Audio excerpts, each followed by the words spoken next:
सर्प के दंशन का श्राप लगा, ये भाव हम सुन रहे थे। और श्री परीक्षित जी महाराज गंगा के तट पर अपने सप्ताह दिवसों को योग्य बनाने के भांति पधारे, और वहीं श्री शुकाचार्य जी महाराज ने आकर के परीक्षित जी के हृदय को शांति प्रदान की। एक बात बहुत ध्यान से सुनिएगा बंधुओं, जिस व्यक्ति ने जीवन में कभी श्रेष्ठ जनों का क्रोध नहीं सहा, जिस व्यक्ति ने अपने जीवन में माता पिता गुरु एवं श्रेष्ठ जनों का क्रोध नहीं सहा है, कहीं ना कहीं वो व्यक्ति अपने भविष्य के बहुमूल्य क्षणों से वंचित हो गया है। आप किसी भी योग्य व्यक्तित्व वाले व्यक्ति को देखेंगे, उसके पूर्व की बातें जब पूछेंगे तो उसको किसी ना किसी ने डांटा है, किसी ना किसी ने तराशा है, किसी ना किसी ने उसको खूब जो है उसकी सेवा करी है हाथों से, इसीलिए वो आज ऐसा बन पाया है। अभी कलिकाल में थोड़ा सा बालकों के ऊपर रोष करना बंद कर दिया है।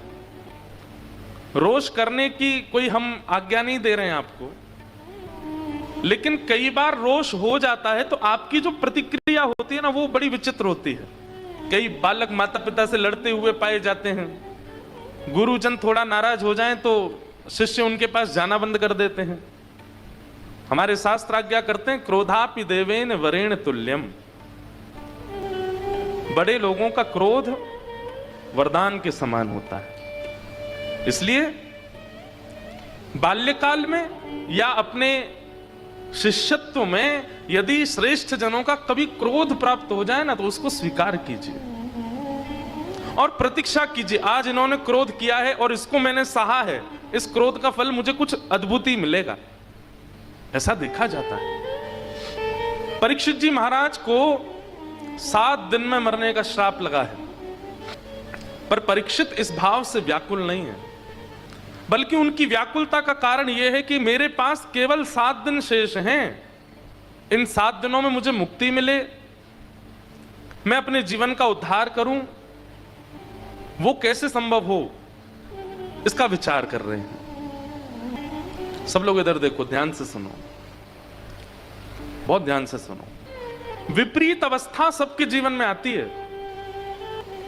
विपरीत अवस्था में जो निर्णय लिया जाता है ना, वह निर्णय ही आपको भगवत प्रिय बनाता है। हमारी बात को बहुत ध्यान से सुनिएगा, एक सूत्र दे रहे हैं आपको। अनुकूल अवस्था में ऐसा आप माने कि ठाकुर जी आपको देख नहीं रहे हैं, क्योंकि अनुकूल अवस्था से सब बढ़िया चल रहा है, समय से भोजन चल रहा है, कोई टेंशन नहीं है, रात में समय से सो रहे हैं, समय से उठ रहे हैं, खूब खा रहे हैं, पी रहे हैं, आनंद कर रहे हैं, धन भी आ रहा है, सब बढ़िया, बिल्कुल सेटलमेंट चल रहा है, तो समझो ठाकुर जी की दृष्टि अभी नहीं है। लेकिन जैसे ठाकुर जी देखना प्रारंभ करते हैं ना, तो फिर विपरीतता आती है, और वो विपरीत अवस्था में आपके द्वारा किया गया निर्णय, उसको ठाकुर जी बहुत ध्यान से देखते हैं। अब ये क्या निर्णय लेगा, कैसे निर्णय लेगा। अब जैसे यहां बहुत सारे लोग बैठे हैं, हो सकता है कोई क्रिकेट ना भी खेलता हो, पर क्रिकेट में जो बैट्समैन है वो कितना भी अच्छा हो, बॉलर पूरा प्रयास करता है कि मैं इतनी खतरनाक बॉल डालूं कि ये छू भी ना पाए, और वो कठिन से कठिन बॉल फेंकता है, कभी उसके सिर पर, कभी उसके हाथ पर, कभी पैर पर, लेकिन फिर भी वो उस पर छक्का मार दे, चौका मार दे, और कुछ नहीं तो रोक भर दे, तो कई बार बॉलर भी उसको अप्रिशिएट करके जाता है, बोल वाह तूने इसको खेल लिया, ये खेलने लायक थी नहीं फिर भी तू खेल लिया। और छक्का मार दे तो फिर पूरा स्टेडियम ही खड़ा हो जाता है। ठीक वैसे ही ये कर्म रूपी बॉलर हमारे सर से लेके पैर की एक एक नस को देख लेता है, और हर उस नस पे एक और चीज होती है क्रिकेट में, जब इंटरनेशनल क्रिकेट होता है ना, प्लेयर को कई बार बॉल लग जाती है तो बॉलर जानबूझ के जहां लगी है वहीं बॉल मारता है कि आउट हो, ये कैसे भी जाए, लेकिन फिर भी बॉलर खेल जाता है तो उसके फिर सालों तक चर्चा रहती है। अब ये बात मैं क्रिकेट खेलता हूं इसलिए इस भाव से बता रहा हूं। हमारे जीवन में आने वाली विपरीत अवस्था, ठाकुर जी को विपरीतता देना अच्छा नहीं लगता। हमारे जीवन में विपरीतता ठाकुर जी देते भी नहीं। मैं एक बात कथा में, ठाकुर जी पर इतना समय नहीं है कि वो अरे वो राम जी हैं हरिद्वार में, उनको मुझे विपरीतता देनी है, नहीं। इतने करोड़ों के ब्रह्मांड में उनको पता भी होगा कि कौन हरिद्वार में बैठा है, कौन कहां बैठा है। अरबों खरबों की मानवों की जनसंख्या, उसके बाद अरबों खरबों जल के जीव, पशु पक्षी, सब ठाकुर जी का ध्यान, सबका ठाकुर जी ध्यान रखते हैं। इतनी भीड़ में ठाकुर जी को पता भी होगा कि मुझे इंद्रेश को दुख देना है? नहीं, ये तो हमारे प्रारब्ध है, ये तो कर्म है, कर्म के भाव से आता है। लेकिन जब विपरीतता आती है, उस विपरीतता में जो निर्णय हम लेते हैं वो ठाकुर जी देखते हैं, वो ठाकुर जी देखते हैं कि इसके जीवन में अब कठिन स्थिति आई है, अब ये क्या निर्णय ले रहा है, ये कैसे एक्शन ले रहा है, क्या विचार कर रहा है, अब क्या सोच रहा है, उससे ठाकुर जी प्रसन्न होते हैं। इसलिए विपरीतता जीवन में जब आती है उससे विचलित मत होइए, बल्कि सद्गुरुओं के चरण पकड़ के इन सत्संगों के माध्यम से उस विपरीतता का समाधान ढूंढिए, उसमें एक ऐसा निर्णय लीजिए अब कई लोग होते हैं, विपरीतता सबके जीवन में आती है, पर उसमें जब आप टूट के रोने लगते हो, ठाकुर जी कहते हैं अब ये हार गया। कई लोग यहां ऐसे बैठे होंगे जो ये कह रहे होंगे, महाराज जी आपको क्या पता, आप तो व्यास मंच पे बैठे हो, कितनी विपरीत परिस्थिति आती है। चलो आपको लगता हो कि महाराज जी को नहीं पता, लेकिन हम इतने भक्तों के चरित्र पढ़ते हैं। सूरदास जी के तो नेत्र ही नहीं थे, गौरवा काका के तो हाथ ही काट दिए थे। अरे कहां तक कहें, श्री जगन्नाथ महाप्रभु के परम भक्त सदन कसाई, उनके हाथ काट दिए। सदन कसाई की कथा पता है? अब वो पूर्व की कथा तो सबको पता ही है, वो तराजू में तोलने वाली। उसके बाद सदन कसाई के मन में आया कि जब ठाकुर जी मेरे लिए रत्न सिंहासन छोड़ करके मेरे तराजू पर बैठने दोबारा आ सकते हैं, तो मैं इनके लिए मांस विक्रय नहीं छोड़ सकता। और उसी दिन सदन कसाई ने अपनी दुकान बंद कर दी, मांस विक्रय बंद कर दिया, और उसने मन में विचार किया कि अब मैं जगन्नाथपुरी दर्शन करने जाऊंगा। जगन्नाथपुरी के लिए सदन कसाई जब निकला तो पहले ऊंच नीच की भावना बहुत ज्यादा थी, तो कई लोगों ने सदन को टोक दिया, बोले तू ये इस मार्ग पर मत चल। क्यों? बोले इस पे संत चल रहे हैं, इस पे भक्त चल रहे हैं, इस पे बड़े बड़े लोग चल रहे हैं, तुम नीचे चलो। तो बेचारा सदन नीचे मार्ग पर चलने लगे, जिस पर कांटे भी हैं, पत्थर भी हैं, कंकड़ भी हैं। जगन्नाथ भगवान का दर्शन करने के लिए जा रहे हैं। कुछ दिन चलते चलते रात में एक नगर में रुके, तो जहां सदन कसाई रुके वहीं पास में ही एक भवन था, एक घर था, और उसके ऊपर खिड़की पर एक परम सुंदर युवती खड़ी थी, और उसका मन सदन जी पर आ चुका था। सदन जी ने उसको देखा तो देख करके उसको हाथ जोड़े प्रणाम किया, लेकिन उसका जो प्रत्युत्तर था वो अच्छा नहीं था। वो प्रत्युत्तर में आकर्षण के कुछ भाव कर रही थी। सदन जी ने अपने नेत्र नीचे किए और ठाकुर जी का स्मरण करने लगे। विपरीतता आई है जीवन में, ये ठाकुर जी परीक्षा ले रहे हैं, लेकिन यही परीक्षा पूरी नहीं हुई।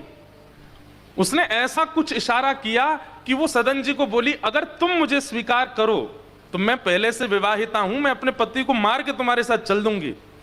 तो सदन जी ने उसको मना किया, लेकिन फिर भी मनचली स्त्री नहीं मानी, उसने पति को मार दिया और मार करके सदन जी के पास आ गई और सदन जी से आगे बोली, मुझसे ब्याह करो, मेरे को अपने संग रखो। सदन जी चरण पड़े, बोले मैं तो कहां रखूंगा आपको, और मैं तो बस जगन्नाथ जी से मिलने जा रहा हूं, मेरा आगे का कोई भरोसा नहीं है, मैं कोई भविष्य जीने के लिए नहीं कर रहा हूं सब कुछ। बहुत सावधानी से सुनिए सब लोग, मेरा भविष्य कोई निश्चित नहीं है, आप मेरे भरोसे मत रहिए। अब वो युवती बोली, अरे तेरे लिए मैंने पति मार दिया अपना, उसको मार करके आई हूं, तू कह रहा है कि मैं तुम्हें स्वीकार नहीं करूंगा। मुझे स्वीकार करो, नहीं तो मैं हल्ला करके पूरे गांव को बुला दूंगी। सदन जी बोले, मैं बाकी सब सह लूंगा, लेकिन आपको स्वीकार नहीं कर पाऊंगा, क्षमा करो। और उस स्त्री ने हल्ला करके पूरे गांव को इकट्ठा किया, सबसे झूठ बोल दिया कि इसने मेरे पति को मार दिया। वैष्णव का एक स्वरूप होता है कि वो ज्यादा से ज्यादा शांत रहने का प्रयास करता है, बोलता कम है। सदन जी को तो ये चिंता लगी थी, अभी कितनी दूर जगन्नाथपुरी है, मुझे चल करके जाना है, मुझे महाप्रभु जगन्नाथ जी का दर्शन करना है। उनके चित्त में तो यही व्याकुलता सता रही थी। लेकिन सब गांव के लोगों ने सदन कसाई को राजा के सामने प्रस्तुत कर दिया। राजा ने सदन कसाई से कहा, क्या तुमने इनके पति को मारा? तो सदन जी बोले, देखिए मैं कितना भी प्रमाणित कर दूं कि मैंने नहीं मारा, आप लोग अंततो गत्वा मुझे ही दोषी ठहराओगे। मेरी आपसे एक प्रार्थना है कि अगर मैंने स्वीकार कर लिया कि मैंने इनके पति को मारा तो आप मुझे दंड दोगे? बोले हाँ, दंड तो मिलेगा। बोले दंड रूप में कुछ भी दीजिएगा, बस मेरे प्राण मत लीजिएगा, क्योंकि मुझे जगन्नाथ जी को देखना है एक बार। दंड रूप में आप चाहे जो कर दीजिए, बस मुझे एक बार महाप्रभु जी को देखना है। कैसी उत्सुकता उनके चित्त में ठाकुर जी के दर्शन की है।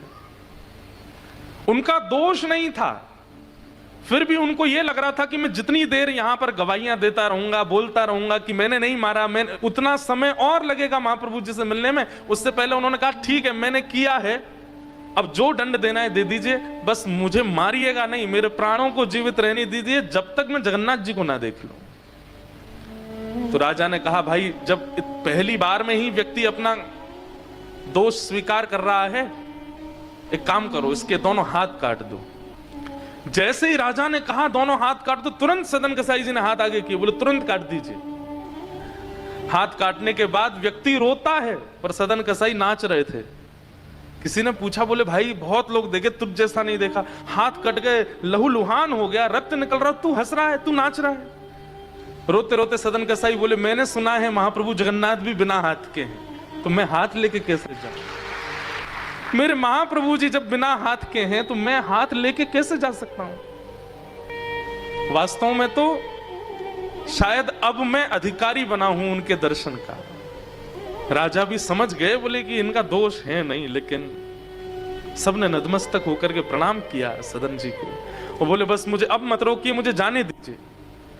राजा ने चिकित्सा करवा दी हाथ की, थोड़ी उस पर मल्लम वगैरह लगा दी, लेकिन भुजाएं तो कट चुकी हैं, केवल यहां तक हाथ हैं दोनों। कितनी विपरीत अवस्था, लेकिन सदन कसाई व्याकुल नहीं हुए, विचलित नहीं हुए, चल पड़े जगन्नाथ जी से मिलने। जैसे ही श्री क्षेत्र जगन्नाथ आया, भगवान जगन्नाथ जी का एक विशेषता है कि उनका जो नील चक्र है मंदिर के ऊपर का, वो दूर किलोमीटरों दूर से दिखाई दे जाता है।